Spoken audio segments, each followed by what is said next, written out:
बारिश में खुले खेत में सोने वाला ससुराल। कितनी बढ़िया हवा चल रही है। दिन में आज बारिश जो हो गई थी। सच में खुले में सोने का तो मजा ही कुछ और है। तभी तो हमने खेत में घर बनवाया है, ताकि हम रात को खेत में सो सके। ऐसी नींद आती है ना जैसे कि मैं जन्नत में हूँ। अब तो हमें खुले में ही सोने की आदत हो गई है। अंदर तो दम घुटता है हमारा। राकेश का पूरा परिवार हर रात तारों की छांव में खेत में सोया करता था। वक्त गुजरता है और कमल की शादी रवीना नाम की लड़की से हो जाती है और शादी की पहली रात। अरे भाभी चलो हम बाहर सोते हैं। कैसी बातें कर रही हो? मैं नई बहू हूँ, मैं बाहर कैसे सो सकती हूँ? बहू बाहर सोना ही पड़ेगा, वैसे भी लाइट नहीं है और अंदर तो बहुत ज्यादा गर्मी लगेगी। कैसे लोग हैं ये, नई नवेली बहू को बाहर सुला रहे हैं। पर अब लाइट भी तो नहीं है, क्या करूं? मजबूरी में हाँ ही करना पड़ेगा। भाभी सोच क्या रही हो? चलिए ना, वैसे भी बहुत थक गए हैं, अब आराम करना है हमें। अब रवीना बोलती भी तो क्या बोलती, बेचारी मन मारकर सभी के साथ बाहर सो जाती है, लेकिन पूरी रात उसे नींद नहीं आती। मुझे तो नींद ही नहीं आ रही है। सब कितने मजे से खर्राटे मारकर सो रहे हैं और एक मैं उल्लू की तरह जाग रही हूँ। ये कब सुबह होगी? बेचैनी से रवीना की पूरी रात निकल जाती है। अगली सुबह उर्मिला अपनी नई बहू से बची कुछ रस्में करवाती है। लो भाई, अब सारी रस्में पूरी हो गई, अब कोई रस्म नहीं बची है। तो जल्दी से मुझे मेरा कमरा दिखा दीजिए, मुझे थोड़ा सा आराम करना है। वो 3 नंबर का कमरा आपका है भाभी? पर तुम कमरे में जाकर करोगी क्या? हम तो कमरों का इस्तेमाल करते ही नहीं हैं। ये कमरे तो हमने बस ऐसे ही बना लिए हैं, क्योंकि हमारा सोना बैठना सब कुछ तो बाहर खेत में होता है। मैं थोड़ी देर में आराम करके वापस आ जाती हूँ। रवीना कुछ देर आराम करने के लिए कमरे में चली जाती है। रात के खाने के बाद रवीना देखती है कि आसमान में बादल हो रहे हैं और हल्की बारिश हो रही है, और ऐसे में पूजा और उर्मिला दोनों बाहर बिस्तर बिछा रही हैं। अरे ये आप क्या कर रही हैं? सोने की तैयारी कर रहे हैं और क्या। भाभी आपको नहीं पता क्या, हम बाहर सोते हैं, कल भी तो सोए थे। लेकिन बारिश हो रही है और बारिश में कौन खेत में सोता है? हम सोते हैं बहू, और आज से नहीं पता नहीं कितने लंबे समय से सो रहे हैं। हाँ, और अब तुम भी आदत डाल लो, क्योंकि तुम्हें भी अब हर मौसम बाहर ही सोना है। बड़ा मजा आता है बरसात में बाहर सोने में, ठंडी ठंडी हवा और टिप टिप बारिश। अब बारिश में भी सभी लोग बाहर सोते हैं, लेकिन रवीना को बहुत ही ज्यादा अनकंफर्टेबल महसूस होता है, क्योंकि उसके कपड़े भी भीग जाते हैं और उसे सर्दी महसूस होने लगती है। कैसे ससुराल वाले हैं मेरे, बारिश में खेत में सोने वाले। भगवान, कहाँ फंस गई मैं? नई नवेली बहू हूँ, कैसे बिताऊं इस रात को मैं? आधी रात के बाद बारिश बंद हो जाती है, लेकिन फिर भी रवीना को गीले कपड़ों में बाहर ही लेटे रहना पड़ता है। अब हर रात यही होता है। और एक सुबह, अजी वो मेरी सहेली सीमा है ना, आज वो मुझसे मिलने आ रही है। आप मुझे बाजार तक छोड़ देंगे? हाँ, छोड़ दूंगा। चलो, कोई दिक्कत नहीं है। अगर आप कहें तो भाभी मैं आपके साथ चलूं? नहीं नहीं, मैं चली जाऊंगी। रवीना कमल के साथ घर से बाजार जाने के लिए निकल जाती है। कमल रवीना को बाजार छोड़कर अपने काम के लिए आगे चला जाता है, और तभी वहाँ पर सीमा आ जाती है। कैसी है तू? शादी के बाद अब जाकर मिल रही है मुझसे? ठीक हूँ यार, तू बता तू कैसी है और शादी में क्यों नहीं आई? बस यार पूछ मत, थोड़ा जरूरी काम आ गया था, इस वजह से आ ही नहीं पाई। दोनों सहेली आपस में बात कर रही थीं कि तभी वहां पर रवीना के गांव की 2 औरतें कांता और उषा आ जाती हैं, जिन्हें देखकर रवीना उन्हें नमस्ते बोलती है। आंटी जी नमस्ते। नमस्ते। और नहीं बहू, मजा आ रहा है अपने ससुराल में? कैसा लग रहा है फिर बाहर सोकर? नजारा तो अच्छा आता है ना, खुले आसमान के नीचे सोने का। ये दोनों क्या बोल रही हैं रवीना? अरे हम जो बोल रहे हैं बड़े पते की बात है। बड़ा अच्छा ससुराल है बहू का, खेत में सोने वाला। आंधी आए, तूफान आए, चाहे पर्वत गिर जाए या भूस्खलन हो जाए, पर राजेश भाई साहब का परिवार तो खेत में ही सोएगा। उषा और कांता दोनों ही रवीना का खूब मजाक बनाती हैं, और रवीना को बहुत ही ज्यादा शर्मिंदगी महसूस होती है, पर वो कुछ नहीं कह पाती। दोनों वहां से चली जाती हैं। अरे ये दोनों आंटी तुमसे क्या कह रही थी? मुझे कुछ समझ नहीं आया, मुझे सारी बात बताओ। चलो सीमा, हम पहले किसी रेस्टोरेंट में बैठते हैं और वहाँ बातचीत करते हैं। दोनों सहेलियां एक रेस्टोरेंट में जाकर बैठ जाती हैं। अब बताओ क्या बात है, क्या बोल रही थी वो आंटी? अरे सही बोल रही थी, मेरी ससुराल वाली ना रात को बाहर सोते हैं यार, चाहे बारिश आए चाहे आंधी। तू पागल वागल हो गई है क्या? वो बाहर सुलाते हैं और तू सोने के लिए राजी हो गई? तो और क्या करूं, अपने ससुराल वालों का सिर फोड़ दूं? अरे यार तू आज के जमाने की पढ़ी लिखी लड़की है, तू अपने लिए आवाज उठा सकती है, तू बोलती क्यों नहीं अपने ससुराल वालों को? कैसे बोलूं यार, अभी तो ठीक से महीना भी नहीं हुआ है शादी को, और फिर ससुराल वाले कहेंगे कि नई बहू जुबान चलाती है। अरे अपने लिए कुछ अच्छा करने में जुबान तो चलानी ही पड़ेगी। तो मेरी इतनी हिम्मत वाली दोस्त है, तू कैसे ऐसे हार मान सकती है? तो मैं क्या करूं यार, तू बता ना। अच्छी मुसीबत पड़ी हुई है मेरे गले में। जैसी मुसीबत तेरे गले में पड़ी है, तू वैसे ही मुसीबत अपने ससुराल वालों के गले में भी डाल दे। 1 से बात नहीं बनेगी तो 2, 2 से बात भी नहीं बनेगी तो 10, 10 से बात भी नहीं बनेगी तो 50। कभी ना कभी तो मानेंगे। तू सही बोल रही है, अब तो मैं यही करूंगी। सीमा की बातों से रवीना पूरे तरीके से मोटिवेट हो जाती है, जिसके बाद वो घर जाती है और उसे रात भी बारिश होती है और रवीना अपने ससुराल वालों के साथ बाहर सोती है और अगली सुबह उसे बार बार खांसी और एक के बाद एक छींक आती है। अरे बहू, क्या हो गया? सुबह से देख रहा हूं तू छींके ही जा रही है। हाँ, इतना ज्यादा चीख रही हो कि तुम्हारी चीखों की आवाज से मेरी नींद खुल गई, वरना तो आज मैं लेट उठने वाला था। वो मुझे सर्दी हो गई है बाहर बारिश में सोने की वजह से। ओह, ये बात है, तुम्हें आदत नहीं है ना बाहर सोने की, इसलिए। हाँ, सही कह रही हैं आप। चिंता मत कर बहू, हमारे पास एक जुगाड़ है तेरे लिए, जिससे तुझे बाहर सोने में कोई दिक्कत नहीं होगी। क्या जुगाड़ है माँ? आप क्या करोगी भाभी के लिए? बहू, हम तुम्हारे लिए बड़ी वाली छतरी ला देंगे और उसे तुम्हारी खाट के पास लगा देंगे। और फिर उस छतरी से तुम बारिश में नहीं भीगोगी और तुम्हारी तबीयत भी खराब नहीं होगी। जहाँ मैं अपनी परेशानी बता रही हूँ और ये लोग मेरी परेशानी को उलझाकर मुझे वापस से बाहर सोने के लिए बोल रहे हैं। कैसा मूर्खों का ससुराल है मेरा। उस रात रवीना के ससुराल वाले छतरी लगाकर उसे छतरी के नीचे सुला देते हैं, लेकिन अगली रात रवीना के दिमाग में एक तरकीब आती है और वो रात में उठकर चिल्लाती है, हाय हाय, मच्छर काट रहे हैं, बहुत सारे मच्छर काट रहे हैं, मर गई मैं, मर गई। मुझे मच्छर काट रहे हैं, बहुत जलन हो रही है। अरे क्या हो गया, क्यों शोर मचा रही हो? आराम से सो जाओ ना। मुझे मच्छर काट रहे हैं, बहुत मच्छर हैं यहाँ पर, अंदर चलिए ना। बहू, थोड़ा हौसला रखो, हम अभी तुम्हारी समस्या का समाधान कर देते हैं।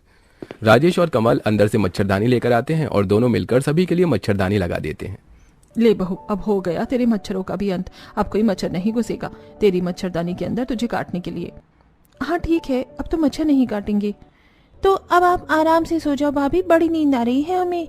सभी लोग फिर से सो जाते हैं, पर रवीना फिर से उठती है और कैंची की मदद से वो मच्छरदानी को जगह जगह से काट देती है। अगली सुबह मच्छरदानी का ये हाल देखकर सभी लोग हैरान हो जाते हैं। अरे ये कैसे हो गया? रात को तो मच्छरदानी बिल्कुल सही थी। लगता है माँ जी, आंधी तूफान से ये सब कुछ हो गया, मच्छरदानी फट गई पूरी की पूरी। कमाल हो गया, पहले तो कभी ऐसा नहीं हुआ। पहले कभी आपने मच्छरदानी लगाई भी नहीं होगी ना, इसीलिए कहती हूँ हमें घर के अंदर सोना चाहिए। चलो कोई बात नहीं, नई मच्छरदानी खरीद लेंगे। हाँ कोई दिक्कत नहीं, वैसे भी ये काफी ज्यादा पुरानी हो गई थी। रवीना की ये ट्रिक फेल हो गई। अब रवीना दूसरी मुसीबत खड़ी करने की सोचती है और वो बाजार से एक डिब्बे में बहुत सारे बिच्छुओं को डरते डरते घर लेकर आती है। ओह माँ, ये बिच्छू तो बहुत गंदे हैं। ओह! रात को उन बिच्छुओं को चारपाई के पास छोड़कर शोर मचाती है। बिच्छू आ गए, बिच्छू आ गए, भगवान बिच्छू, हे बिच्छू, हमें काट लेंगे ये। सब उठो जल्दी जल्दी, देखो यहाँ पर कितने सारे बिच्छू हैं। अरे तुम फिर से शोर मचाने लग गई, कहाँ? बिच्छू दिखाओ। वो रहे देखो। घबराओ मत बहू, ऐसे बिच्छू तो हमने पता नहीं कितने देखे हैं, अभी इन्हें हटा देते हैं। हाँ, डरने की कोई बात नहीं है, ये बिच्छू और बाकी कीड़े मकोड़े तो आते जाते रहते हैं। कमल और राजेश मिलकर सारे बिच्छुओं को वहां से भगा देते हैं। ऐसे कैसे लोग हैं ये? कोई भी मुसीबत खड़ी कर लो, सारी मुसीबत का हल निकाल देते हैं। अब तो कोई बड़ी चाल चलनी होगी मुझे। रवीना अपना दिमाग दौड़ाती है और अगली रात जब सभी सो गए थे तभी रवीना अपने मुंह से भेड़िए की आवाज निकालती है।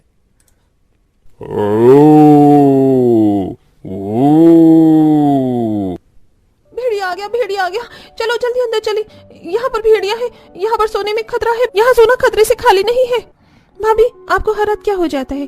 कभी कुछ तो कभी कुछ शोर मचाती हो। अरे कहाँ है भेड़िया? हमें तो कोई आवाज नहीं आ रही भेड़िए की। ये देखो, फिर से आवाज आई। आप लोगों को अभी बोला ना भेड़िया। ये भेड़िया है या कोई रो रहा है? कितनी बुरी आवाज है इसकी। मुझे पक्का पता है कि कोई हमारे साथ मजाक कर रहा है। सच में इस भेड़िए का तो गला खराब है, इसे तो विक्स की गोली खानी चाहिए। बहू, चादर तान और आराम से सो जा, कोई भेड़िया नहीं है, बस मन का वहम है और कुछ नहीं होता। सब लोग आराम से सो जाते हैं। रवीना के बार बार नई मुसीबतें खड़ी करने के बावजूद भी उसके ससुराल वाले हर बार मुसीबत का हल निकाल देते और एक दिन रवीना सबसे बोलती है, आप लोगों को बाहर सोने में क्या मजा आता है? आप लोग बाहर क्यों सोते हैं? क्योंकि अंदर कमरों में बहुत ज्यादा घुटन होती है बहू। आप कहीं बिजली के बिल से तो नहीं डरते हैं कि अंदर सोएंगे तो बिल ज्यादा आएगा? ऐसा कुछ नहीं है रवीना, पैसे की कमी थोड़े ना है हमारे पास, पैसा तो बहुत है। बहू, जब कभी भी फसलों का काम चलता है तो पता नहीं कितने कितने घंटे लाइट नहीं आती, ऐसे में बाहर ही तो सोना पड़ता है। और तब से हम लोगों को एक ऐसी आदत हो गई है कि हमें बाहर ही ज्यादा अच्छा लगता है। अगर लाइट जाती है तो फिर आप इन्वर्टर क्यों नहीं लगवा लेते? इन्वर्टर भी कितने घंटे निकाल देगा बहू, आखिर में हमें बाहर ही सोना पड़ेगा ना। इन लोगों को कितना भी समझा लो, बाहर सोने का तो इन्होंने मंत्र घोल कर पी लिया है, ये नहीं मानेंगे। एक रात सभी लोग खाना खा रहे हैं और राजेश बोलता है, आज बहुत तेज बारिश हो रही है, आज तो बाहर सोने में मजा आएगा। बिल्कुल सही कहा। अरे जरूरत ही क्या है बाहर सोने की, अंदर सो जाते हैं ना हम सब। भाभी अंदर कहाँ नींद आती है, कितनी गर्मी लगती है और लाइट का भी कोई भरोसा नहीं है, कब चली जाए कब आ जाए। इतने दिनों से भी तो सो ही रहे हो ना, तो अब भी सो जाओ, क्या दिक्कत है सोने में। रवीना की कुछ नहीं चलती और उसे बाहर ही सबके साथ सोना पड़ रहा था। दिन गुजरते हैं और एक दिन सुबह से लेकर रात तक बारिश हो रही थी और रुकने का नाम नहीं लेती। खेत में पानी जमा हो जाता है, पर ऐसे में पूजा और उर्मिला मिलकर खेत में सोने के लिए बिस्तर बिछाती हैं। अरे ये आप क्या कर रही हैं?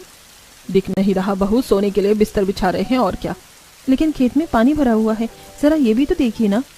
अरे कुछ नहीं होता, थोड़ा सा ही तो पानी है, हम कौन सा डूब कर मर जाएंगे इस पानी में।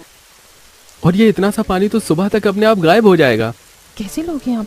पानी के साथ साथ मच्छर हैं, कीड़े मकोड़े भी हैं, आपको डर नहीं लगता है क्या? किसी चीज से कोई डर नहीं लगता है, बाहर सोना है तो मतलब बाहर ही सोना है। अब खेत में पानी भरा होने के बावजूद भी सभी लोग बाहर सो जाते हैं। रवीना जैसे ही खाट पर लेटती है तो गिली मिट्टी होने की वजह से खाट और अंदर चली जाती है और पानी रवीना के बदन को छूने लगता है। इस खेत में सोने से तो अच्छा है कि मैं स्विमिंग पूल में ही सो जाऊं। दिमाग खराब हो गया है, पता नहीं कैसे पागल ससुराल वाले हैं, इतने ज्यादा बेशरम लोग मैंने पहले कभी नहीं देखे। रवीना गुस्से में उठकर अपने कमरे में चली जाती है और खुद से बोलती है, बस अब बहुत हो गया, अब मुझे कुछ ऐसा करना होगा ना कि ये लोग मेरी बात को काट ही ना पाएंगे और मेरे साथ साथ ये खुद भी अंदर ही सोएंगे। रवीना सारी रात ऐसे ही सोचती रहती है और अगले दिन रवीना सभी से शर्माते हुए बोलती है, मैं आप सभी लोगों को कुछ बताना चाहती हूँ। क्या हो गया बहू, इतना क्यों शर्मा रही है, बता क्या बात है। वो बात ये है ना माँ जी कि आप दादी बनने वाली हैं, मैं पेट से हूँ। अरे वाह, सच बोल रही हो तुम रवीना, दिल खुश कर दिया यार तुमने। बहुत बहुत मुबारक हो भाभी, नन्ना मेहमान आने वाला है घर में। बहू अब घर का कोई काम मत करना, बस आराम करना और अपना खूब ख्याल रखना। रवीना की प्रेगनेंसी के बाद सुनकर पूरे घर में खुशियों का माहौल बन जाता है और अब सभी लोग रवीना का खूब ख्याल रखने लगते हैं। ऐसे ही एक दिन रवीना को दिन में बहुत ज्यादा गर्मी लग रही होती है और पसीना से उसके बुरे हाल हो रहे होते हैं। हाय मैं तो मर गई, कितनी गर्मी है, मुझसे इस गर्मी में और नहीं रहा जा रहा है। अरे क्या हो गया, क्यों इतना परेशान हो रही हो? जी मुझे बहुत ज्यादा गर्मी लग रही है और लाइट भी नहीं आ रही है, आप घर में इन्वर्टर लगवा दीजिए। बस इतनी सी बात बहू, आज शाम को ही इन्वर्टर लग जाएगा, घर में तो चिंता मत कर। हाँ भाभी आपको बिल्कुल परेशान होने की जरूरत नहीं है, लाइए मैं आपके हाथ वाले पंखे से हवा कर देती हूँ। पूजा अपनी भाभी को हाथ वाले पंखे से हवा करने लगती है और उर्मिला अपनी बहू के लिए नींबू पानी बनाकर लाती है और शाम तक घर में इन्वर्टर भी लग जाता है। लेकिन गर्मी अब और ज्यादा बढ़ जाती है और रवीना अब घर में एसी की डिमांड करती है। अगर बहू चाहती है कि घर में एसी लग जाए तो एसी भी लगवा देगी, कौन सी कमी है पैसे की घर में। ठीक है, तो मेरा एक दोस्त है, उसका काम है एसी लगाने का, मैं उससे बोल देता हूँ, वो घर में एसी लगा जाएगा। भाभी अब तो आपको बिल्कुल गर्मी नहीं लगेगी, ठंडक में आराम से सोना। हाँ बहू अब बस परेशान नहीं होना है तुझे, तेरी आने वाली संतान एकदम भली चंगी होनी चाहिए। सब कुछ होता देखकर रवीना को बहुत अच्छा लग रहा था। रवीना जो भी बोलती थी सभी लोग उसकी बातों को मिनट में मान लेते थे। ऐसे ही एक दिन बाहर बारिश हो रही होती है और सभी लोग बाहर सोने की बात करते हैं। नहीं नहीं मैं बाहर नहीं सोऊंगी। पर क्यों, क्या हो गया बहू, क्या दिक्कत है बाहर सोने में? अरे माँ जी मैं बाहर कैसे सो सकती हूँ, बाहर बारिश है, अगर मुझे सर्दी जुकाम हो गया तो मेरे पेट में पल रहे बच्चे पर भी तो उसका असर होगा। बात तो सही बोल रही हैं भाभी, और वैसे भी डॉक्टर ने मुझे मना किया है कि मुझे ज्यादा ठंडक में या फिर खुले में ऐसी जगह से थोड़ा परहेज रखना है ताकि मेरी तबीयत खराब ना हो। तो फिर आप क्या करें, तुम ही बताओ। एक काम करो, आप सब लोग बाहर सो जाओ, मैं अंदर सो जाती हूँ। नहीं नहीं बहू, ऐसी हालत में हम तुझे अकेले अंदर कैसे छोड़ सकते हैं, एक काम करते हैं हम बहू के साथ अंदर ही सो जाते हैं।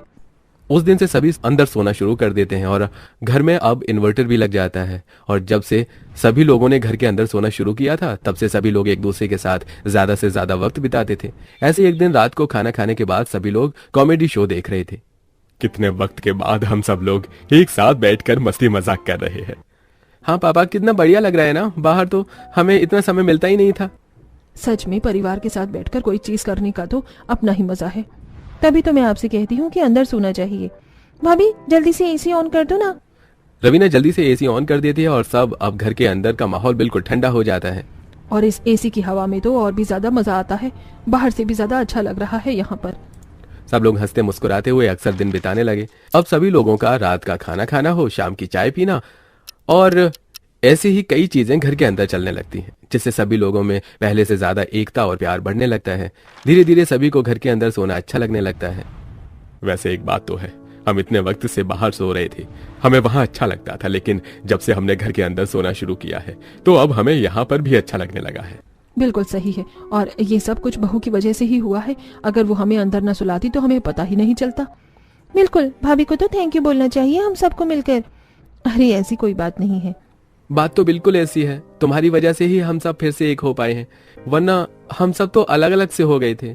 सबकी इमोशनल बातें सुनकर रवीना को अपने आप पर पछतावा होने लगता है, क्योंकि उसने सबसे अपनी प्रेगनेंसी को लेकर जो झूठ बोला था। सबका बढ़ता प्यार और अपनापन देखकर रवीना से और रहा नहीं जाता। मुझे सबको सच बता देना चाहिए। सभी बहुत ज्यादा भावुक हो रहे हैं। वैसे भी ये सच कभी ना कभी सामने आएगा। मुझे उनकी भावनाओं के साथ खिलवाड़ नहीं करना चाहिए। और वो सबको अपना सच बता देती है। बहू, तुझे शर्म नहीं आई इतना बड़ा झूठ बोलते हुए? तो हम सबकी भावनाओं के साथ खिलवाड़ कर रही थी। अरे कितने सपने थे हमारे। तुझे जरा भी ख्याल नहीं आया कि हमें कैसा लगेगा सच जानकर? मुझे तुमसे ये उम्मीद नहीं थी रवीना कि तुम ऐसा कुछ करोगी।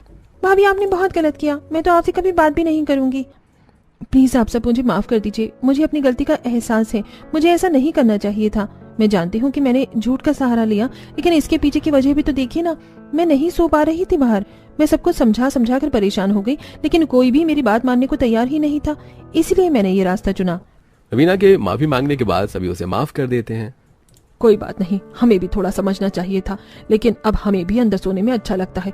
आगे से हम सब भी एक दूसरे को समझेंगे और कोई किसी से झूठ नहीं बोलेगा। नहीं, कभी भी नहीं। इस तरह परिवार में सब ठीक हो जाता है और उस दिन के बाद से सभी अंदर सोना शुरू कर देते हैं।